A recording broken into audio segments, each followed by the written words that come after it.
Аз съм Дани, аз съм програми Кирило. Илюминати. Дани! Кажи здрасти, Дани. Здрасти. И в момента камерата не гледа към тебе, ето. Е така държи. Да. Малко я изкри, после се давай така. половина, брат. И видяхте нормалната жена.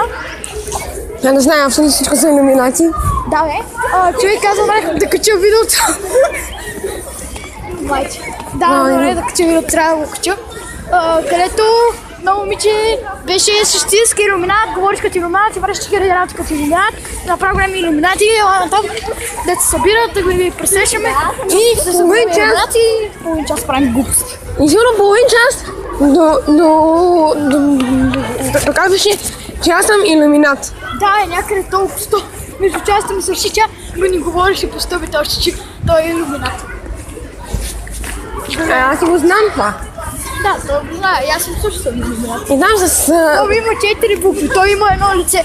4 минус 1, И там 3 са страните на илюминат. И там имаше някакви майки на Дунав или нещо такова.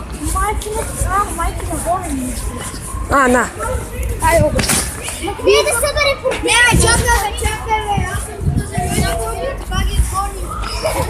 И на YouTube. Още не съм репетирал. Той се ходи. Помено. Че си илюминат. Аз съм на пауза. Нали това е вярно? Да, ще ги Знам. чакаме ли? Ще ги чакаме. Нали това е вярно, че той е илюминат? Чакай, да пък беше така. Нека продължим. Той се казва някакси. Някакси не оня там. Някакси има...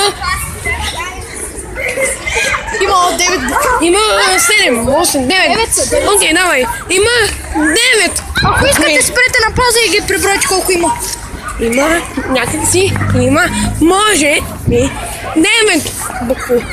Може ми, има, 9 минус 6, защото има това е 6 5. години. има 5 букви.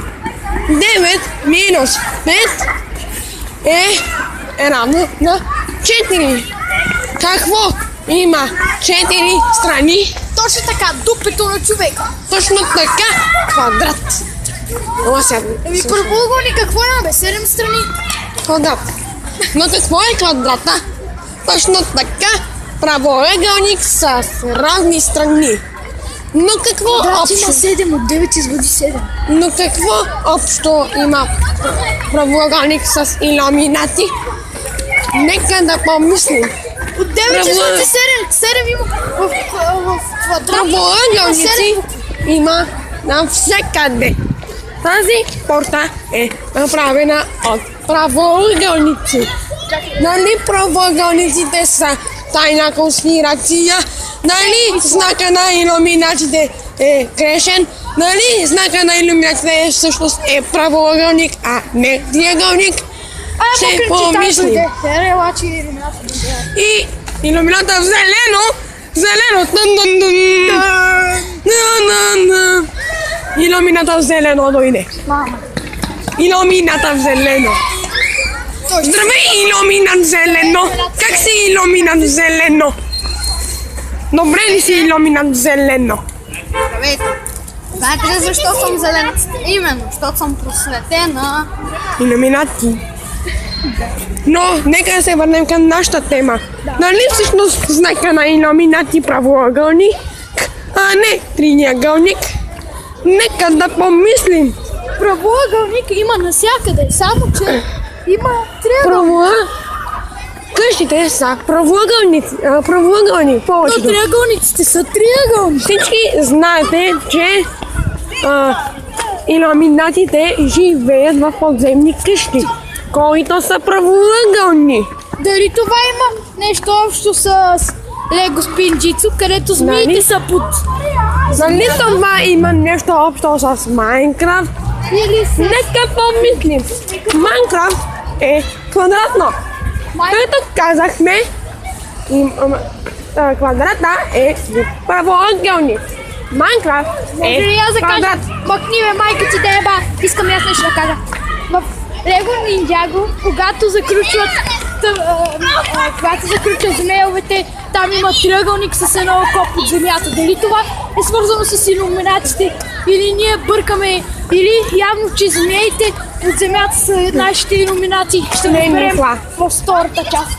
Да, аз не мисля. Сега нека да кажа и аз нещо. В Deeper Pines има много триъгълници с едно око. Само, че те не са илюминати. Само, че те не са илюминати. Те са фалшификати, педерасти, мръсници. Ще ви обясня защо. Защото те са жълти. А дали илюминатите всъщност са жълти, а Не не мисля. зелени? И дали знака на илюминати е Пък ние майката ти е за по-правилна. правоъгълник? Ще помислим. Този камък е правоъгълник. Говори се, че преди... Тази глава е кръгло. Говори се, че преди много време този камък е ударил главата на едно дете. Когато е била смазана, на кръвта му, от кръвта му се е бил получил триъгълник. Нали правоъгълниците са друга тайна конспирация? Сега си мъсърчим.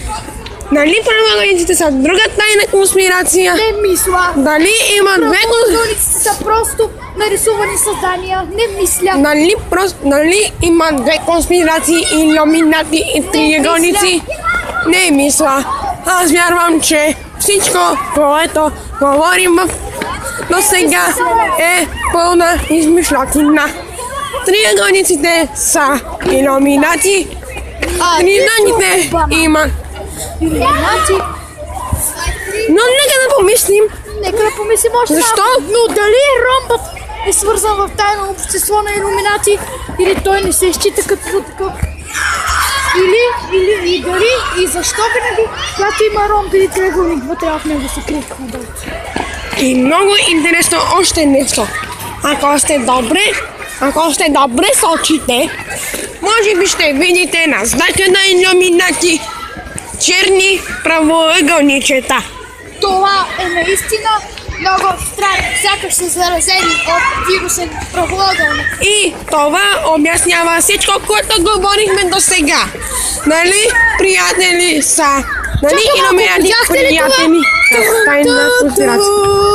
Нали, илюминати приятели с друга тайна Чакай малко, конспирация? видяхте ли това? Нали, приятели? Както виждате, още един триъгълник. И правоъгълник, дами и господа, нали те наблюдават в момента нашата тайна конспирация? Чакайте малко, видяхте ли това за него? Нека да видим пак. Друг триъгълник с правоъгълник. Това мисля, че обяснява всичко. Цялата пустотия, която говорих до сега. Снимам ли още, дами и господа? Мисля, че да. И на хора. И така, хора. Правоъгълници.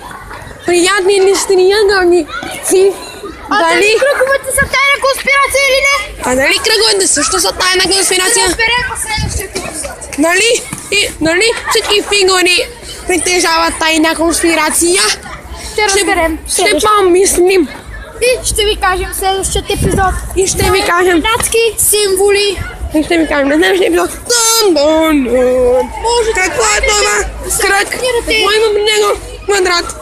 И да кажем, че от днеска почваме нова поредица, където ще доказваме съществуването на илюминатите и други глупости. Нали? Ама не съществуват, не значи съществува. Да, ама дай да направим някакви такива странни работи, където да разкриваме наистина, че те не остават някакви следи. Виж това! Още една седалче.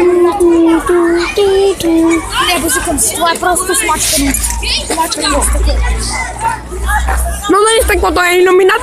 Стъклото са правоъгълни! Епизод! Стъклото са правоъгълни, дами и господа! Правоъгълни! Нали говорихме за Добре, правоъгълни стига в илюминати? следващия епизод, бе! Добре, ще помислим и ще ви кажем в следващия епизод.